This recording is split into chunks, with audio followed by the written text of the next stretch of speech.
Have you ever felt the sting of rejection from your own child? The silence, the indifference, the cold words that cut deeper than you ever imagined. After years of love, sacrifice, and dedication, it's only natural to hope for warmth, respect, and a close relationship. But sometimes, reality doesn't meet our expectations, and there you are, left with the aching question, what did I do wrong? Why do they treat me this way? Can I ever mend what seems broken? But what if I told you something that might change your perspective?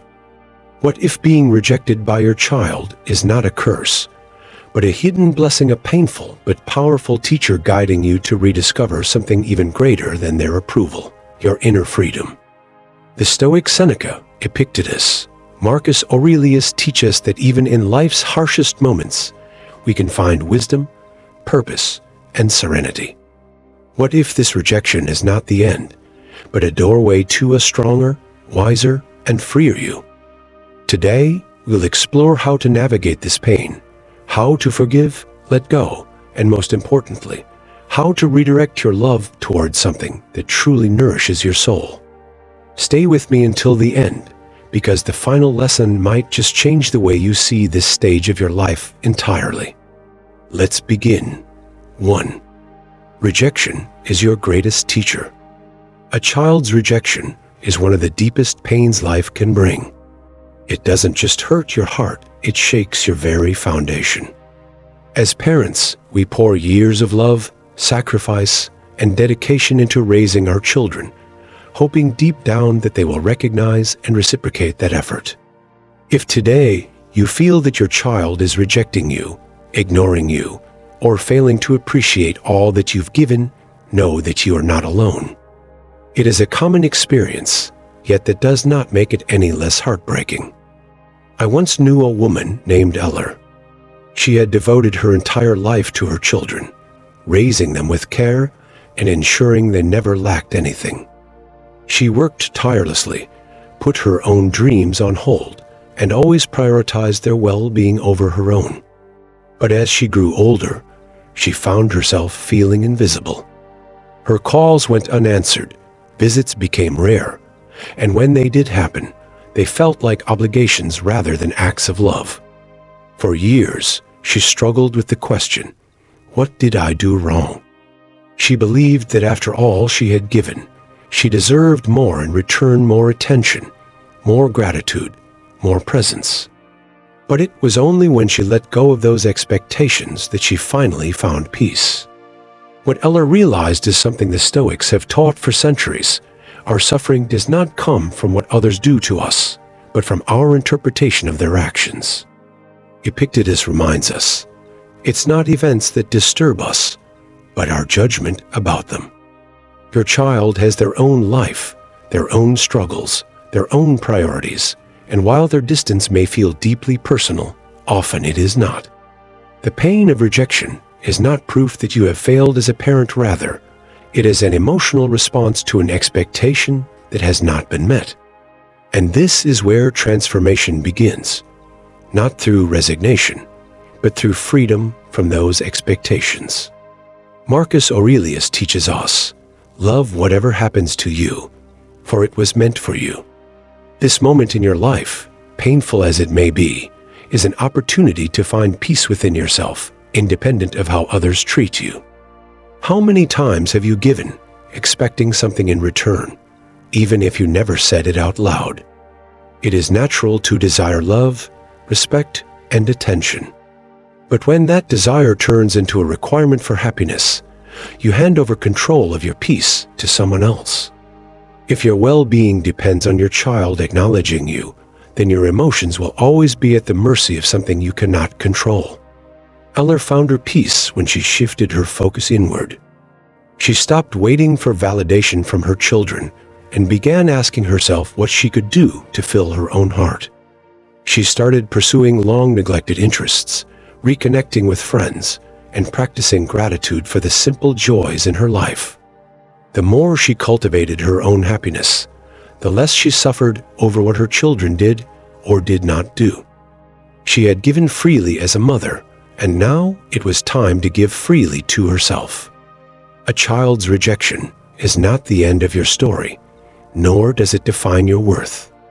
It is an invitation to reflect on how much of your pain comes from unmet expectations and to begin building a life rooted in acceptance and self-love. Seneca wisely said, "As long as you live, keep learning how to live." And in this case, learning to live means letting go of expectations and finding fulfillment in who you are, rather than in how others treat you. Today, I invite you to look inward. How much are you allowing your child's actions to determine your happiness? What freedom could you discover if you chose to release that burden? Because true love does not demand, and true peace does not depend on what others do. It is within you, waiting for you to embrace it. 2. Letting go to set yourself free. The love between parents and children is often seen as unbreakable, a connection that should withstand time and hardship. But what happens when that bond weakens? When silence, indifference, or rejection take the place of warmth and gratitude? Few pains cut deeper than feeling unwanted by the very person you once nurtured. Yet, as the Stoics teach us, within this pain lies an opportunity not to control others, not to force change, but to master ourselves. At the heart of Stoic philosophy is the idea that suffering comes not from events themselves, but from how we interpret them. Epictetus reminds us, some things are within our control, and some are not. Your child's choices, emotions, and actions are beyond your reach. You cannot dictate how they love or respond to you. But what is within your power is how you interpret their distance, how you respond to rejection, and how you choose to live despite it. Many parents see a child's withdrawal as a personal attack, but more often, it is not about you, it is about them.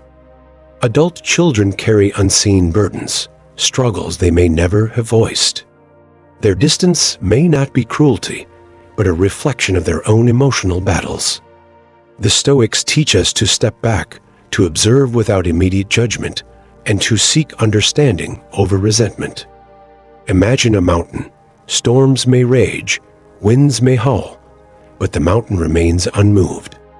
This is the ideal Stoicism offers to stay steady in the face of emotional turbulence, to anchor yourself in what you can control, your thoughts, your actions, your peace.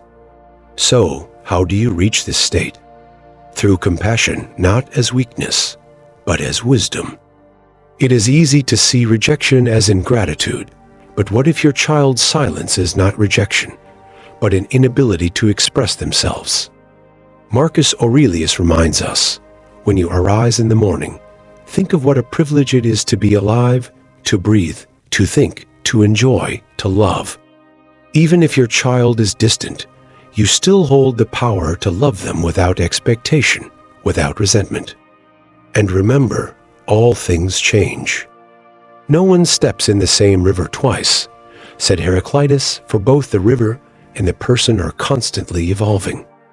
The freedom you seek is not in their actions, but in your ability to detach from what you cannot control. Let go of expectations, embrace the present, and you will find peace where there was once pain. 3. The power of unconditional love. Unconditional love is one of the most powerful and challenging forces we can experience. As parents, we feel it the moment our children enter the world a love that seems unshakable, eternal. But what happens when that love is not reciprocated? When distance, rejection, or indifference replace the gratitude and closeness we once hoped for? This pain can feel unbearable, but it is also an opportunity, a chance to grow, to strengthen ourselves, and to understand what it truly means to love without conditions. Stoic philosophy teaches us that much of human suffering comes from trying to control what is beyond our reach. Some things are within our control, and some are not, Epictetus reminds us. Our child's thoughts, emotions, and choices are not ours to command. We may offer guidance, love, and wisdom, but we cannot force them to respond as we wish. What is within our control, however, is how we interpret the rejection. When love is tied to expectation, disappointment is inevitable. But when love is given freely, without demands, it remains unshaken, even in the face of rejection. Unconditional love does not mean tolerating mistreatment or justifying indifference. It means choosing to love despite it, without allowing that love to become a source of suffering. Seneca wrote, "True love is wishing the best for someone without expecting anything in return." This is the highest form of love, not one that clings, but one that flows freely, like a river moving past obstacles without losing its essence. Marcus Aurelius offers a powerful lesson. The best revenge is to be unlike those who wrong you. If your child rejects you, the most dignified response is not resentment, but the strength to love without becoming bitter, to remain open-hearted, even when others close their hearts to you. Love, when it is pure, does not require validation. Buddhist philosopher Thich Nhat Hanh reminds us, true love has no hidden motives, it simply is. Even from a distance, your love can remain steady and unwavering light that neither rejection nor time can extinguish.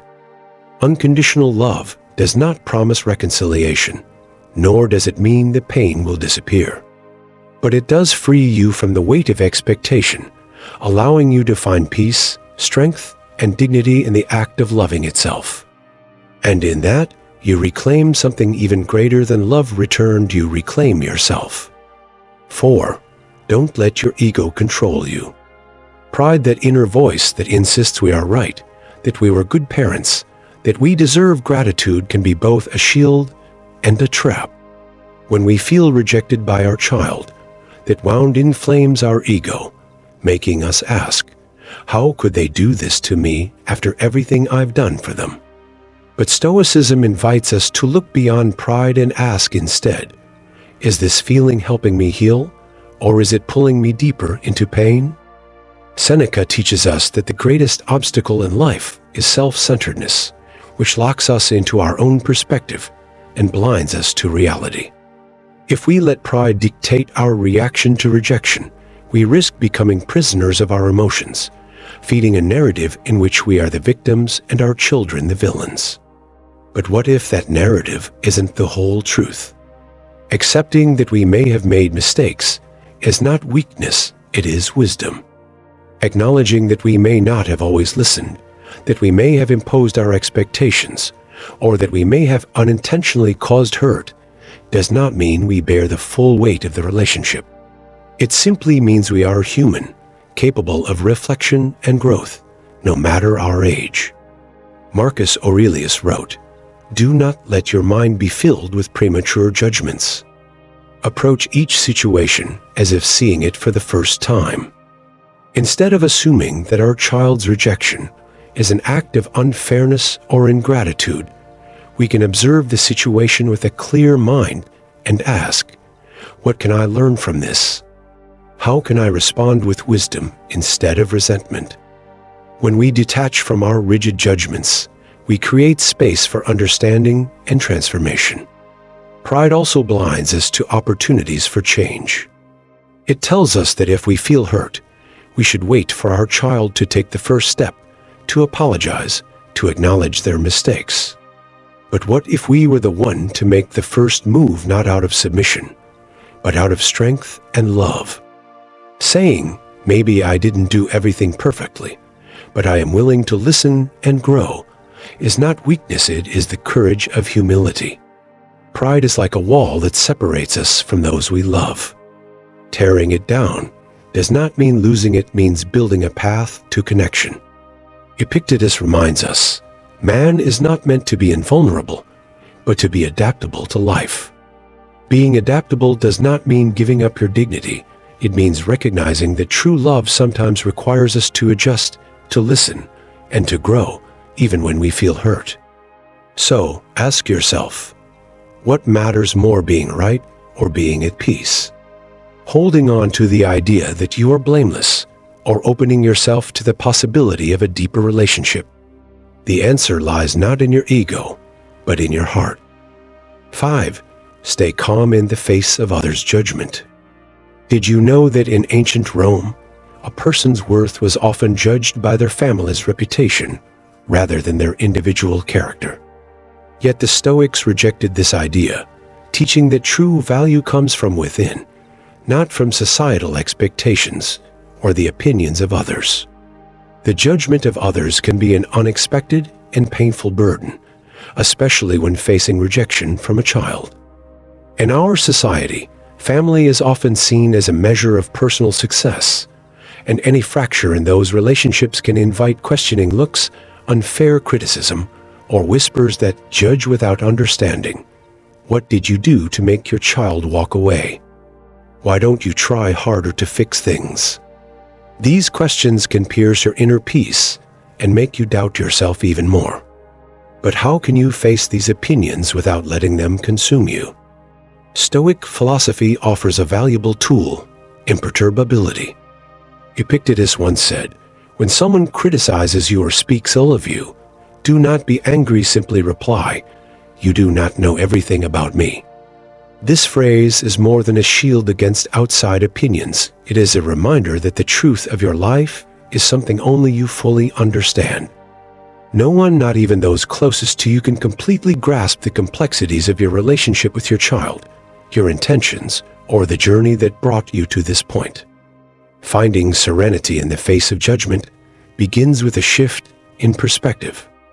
Marcus Aurelius warns, "Do not let the opinions of others become your thoughts." If you allow external criticism to shape your self-perception, you give away control of your inner peace.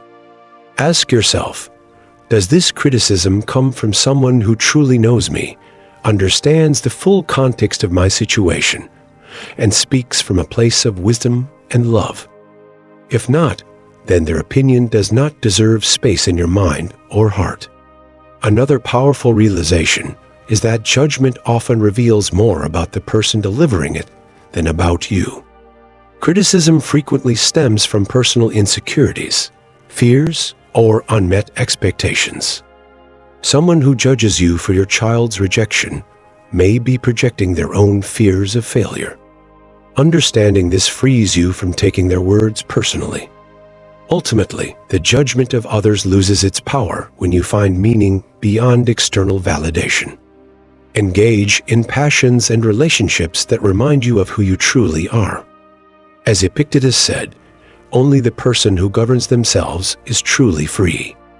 When you embrace this, no outside opinion can define you. 6. Let go of resentment. Forgiveness is an act of liberation, not just for the one who has hurt you, but for yourself. Facing rejection from a child can leave deep wounds, words left unspoken, love that feels unreturned, and moments of silence that weigh heavy on your heart. It is natural to feel resentment, to ask why, and to hold on to the pain as if it protects you.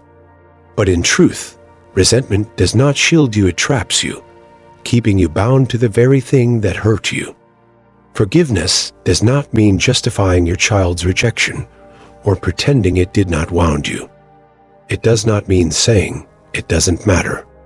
It means saying, "I will not allow this to keep hurting me." This is a profoundly Stoic act because it shifts the focus from what you cannot control, your child's actions, to what you can control, your own peace. Marcus Aurelius reminds us, the best revenge is to be unlike those who wrong you. If your child has responded with coldness, responding in the same way only prolongs the suffering. Forgive not because they necessarily deserve it, but because you deserve the peace that comes from releasing the weight of resentment. I remember a time when I struggled with this lesson.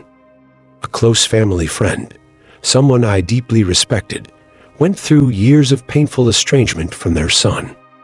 They had given him everything: a loving home, support, guidance, yet as an adult, he drifted away, ignoring calls and avoiding visits.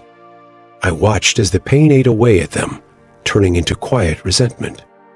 One day, after years of hoping and waiting for an apology that never came, they told me something I will never forget. I realized I was making my happiness dependent on someone else's actions. The moment I let go of expecting anything from him, I finally felt free. It wasn't easy, but they found peace not by changing their son, but by changing their perspective. Forgiveness is a journey. It begins with acknowledging what you feel: your sadness, your anger, your disappointment. Seneca warns us, nothing is more miserable than the person who is a slave to their own anger. Suppressing pain does not make it disappear, it only makes it grow stronger longer. By facing it honestly, you give yourself the power to work through it and eventually to let it go. Forgiveness does not require a conversation or reconciliation. It is an internal process, a silent decision to stop allowing pain to define you. It does not erase what happened, but it releases its hold over you. As Epictetus said, "Be gentle with others, they too are struggling." And in that gentleness, you free yourself. 7. The blessing of redirecting your love. A child's rejection can feel like an unbearable loss, as if all the love you have given over the years has vanished into emptiness. The silence, the distance, the unanswered messages, each one can feel like a wound that refuses to heal. But love, when true, does not disappear simply because it is not returned. It remains within you, waiting to be redirected, waiting to find a new path. This is the power of transforming your love, turning what feels like rejection into an opportunity to connect, create, and serve. Rather than allowing pain to confine you, you can use it to enrich your life and the lives of those around you. Marcus Aurelius believed that love should be rooted in action. It should not wither in resentment when it is not received as expected. Instead, love has the capacity to expand, to take on new forms, to reach new people. Think about what once brought you joy, what once ignited passion in your heart before life's responsibilities took over. Perhaps there was a skill you loved, a cause you wanted to support, or friendships that faded with time. Now is the moment to take the love that feels trapped in sorrow and redirect it into something meaningful. Consider the story of Richard, a father who spent decades devoted to his children, always prioritizing their needs. As they grew older, their lives pulled them away, and he found himself feeling invisible. For years, he waited, hoping they would reach out, acknowledge him, and express gratitude. But the calls never came. One day, instead of waiting, he chose to act. He began mentoring young people, guiding those who had no one to turn to. In giving his love freely, he rediscovered purpose, and in their gratitude, he found the warmth he had been longing for. His love had not been wasted, it had simply found a new direction. Epictetus taught that we must focus on what is within our control. You cannot force your child to change, but you can choose where to invest your love, whether it's nurturing friendships, volunteering, learning something new, or simply dedicating time to your own joy. Love is never lost, it only changes form. Redirecting your love does not mean giving up on your child. It means recognizing that your capacity to love is greater than any rejection. It is choosing growth over sorrow, connection over isolation, and realizing that even in loss, love remains a force that can heal, transform, and renew. 8. Redefining your purpose. A child's rejection in later life can be one of the most heartbreaking experiences for any parent. It feels like an open wound, an emptiness where love and connection once existed. But what if this pain, as difficult as it is, was also a turning point, a call to look inward and ask yourself, who am I beyond this role I have carried for so long? Stoicism teaches us that suffering is often the result of clinging to things we cannot control. And while you cannot change your child's choices, you can redefine your purpose, not as a sacrifice, but as an opportunity to rediscover yourself. For years, perhaps even decades, your identity may have revolved around being a parent. Every decision, Every sacrifice was made for their well-being. And now, as distance or rejection fills the space between you, it may feel as if that purpose has faded. But Marcus Aurelius reminds us, the happiness of your life depends on the quality of your thoughts. This is not the end of your purpose, it is simply a new chapter, one where you become the focus. Redefining your purpose begins with the realization that you are more than the role you have played. Being a parent is an essential part of you, but it does not define your entire existence. Within you are passions, interests, and dreams that may have been set aside for years. Now is the time to explore them.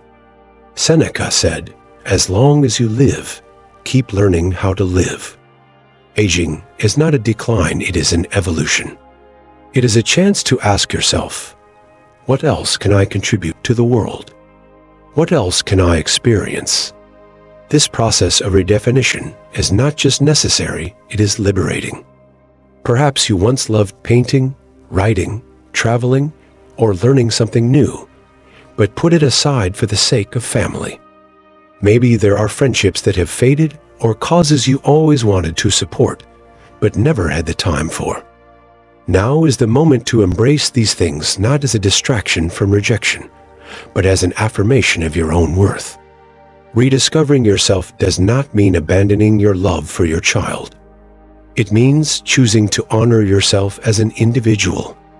Stoic philosophy teaches that our ability to adapt defines our strength. Epictetus said, "Do not seek for things to happen as you wish for them to happen as they do, and you will be happy." Perhaps this distance was never part of the plan, but you can find new purpose within it. Instead of resisting change, allow yourself to flow with it. Think of a tree. For years, it bears fruit, provides shade, and nourishes those around it. But when autumn comes, its leaves fall, and it stands bare. Yet, in that stillness, the tree continues to grow. Its roots deepen, its trunk strengthens, and it prepares for the next season. You too can use this time to strengthen from within, to deepen your understanding of yourself, and to recognize that your purpose extends beyond the relationships you have nurtured. Psychologists have found that people who actively engage in new interests, creative pursuits, or community involvement report greater life satisfaction, even in the face of personal challenges. Viktor Frankl, a Holocaust survivor and psychologist, wrote, "When we are no longer able to change a situation, we are challenged to change ourselves." This is the essence of resilience, not waiting for circumstances to improve, but choosing to improve ourselves despite them. Instead of focusing solely on what has been lost, concentrate on what you still have to gain. Learn, grow, explore, and live with the curiosity of someone who understands that each day is an opportunity. Redefining your purpose does not mean giving up on your relationship with your child. If one day that bond is restored, you will have even more to offer, not from a place of emptiness, but from the fullness of someone who has found their own path.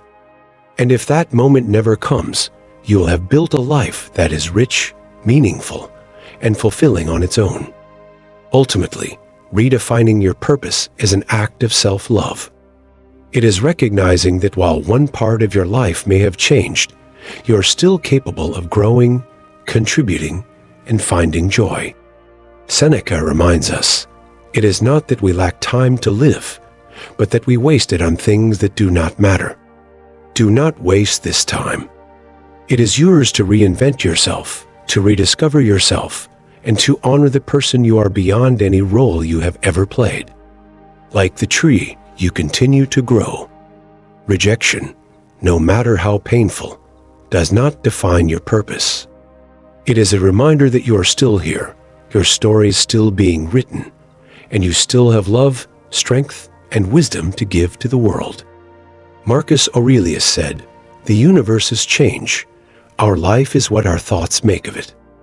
You have the power to transform this challenge into an opportunity to reconnect with yourself, to live fully, and to find peace that does not depend on the actions of others. I would love to hear about your journey and triumphs. Please hit subscribe, turn on the notification bell, and leave a comment below to share your story, your successes, and even the challenges you've overcome. If you're not sure what to comment, just write, "I love this," to show that you've completed this session. Your engagement helps this community grow toward wisdom and the art of turning every challenge into an opportunity. I'll leave 2 more videos here so you can continue learning and growing on your personal development journey. Thank you, and I'll see you in the next video.